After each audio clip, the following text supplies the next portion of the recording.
pagsinungalingan ng palasyo ang mga fake news na nagkalat ngayon sa iba't ibang mga social media platform. Bilang na dito ang umano'y emergency lockdown na ipatutupad dahil pa rin sa patuloy na sigalot sa Middle East.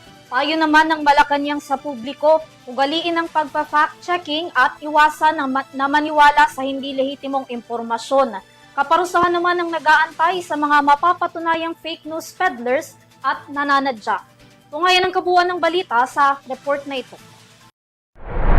Sa kabila ng mayat-mayang paalala ng palasyo tungkol sa kasalukuyang sitwasyon ng bansa pagdating sa enerhiya at pakikipagnegosasyon ng pamahalaan para makakuha ng sapat na supply ng produktong petrolyo sa ibang mga bansa, may iilang fake news pa rin na nagkalat online na madaling pinaniniwalaan ng publiko na nagdudulot lamang ng pagkataranta at takot.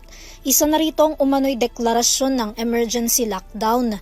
Kinunde na naman ito ng palasyo at nagbabala na umiiral ang zero tolerance policy kaya't sino mang mapapatunayang nagpapakalat ng maling impormasyon ay agad papatawan ng kaparusahan kabilang na ang 6 na buwang pagkakakulong sa bisa ng Article 154 ng Revised Penal Code. Iba pa ang Cybercrime Prevention Act kung online ito ginawa. Sa inilabas na pahayag ni Presidential Communications Office Acting Secretary Dave Gomez, hinikayat nito ang publiko na magbase lamang ng lehitimong impormasyon sa official briefing ng Malacanang at mapagkakatiwalaang news entity. Iwasan na rin daw ang pagpo-post at pag-share online ng walang basehang impormasyon at pairalin ang think before you click. Idinagdag pa nitong hindi dapat ginagamit ang kasalukuyang sitwasyon para lamang sa personal na interes sa politika, tanggalin ang public trust sa administrasyon at isabotahe ang ekonomiya ng bansa.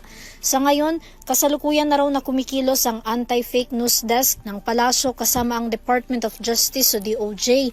Mahigpit rin daw na binabantayan ng PCO Upland Contra Fake News ang pananadyang pagpapakalat ng false news sa iba't ibang social media platforms. Samantala, itinuturing rin na serious offense ang sinumang magbibigay ng mapanlinlang na impormasyon tungkol sa energy security, supply at presyo para lamang manamantala. Para sa EuroTV News, Vanessa Cleofas, sumasaludo sa bawat Pilipino.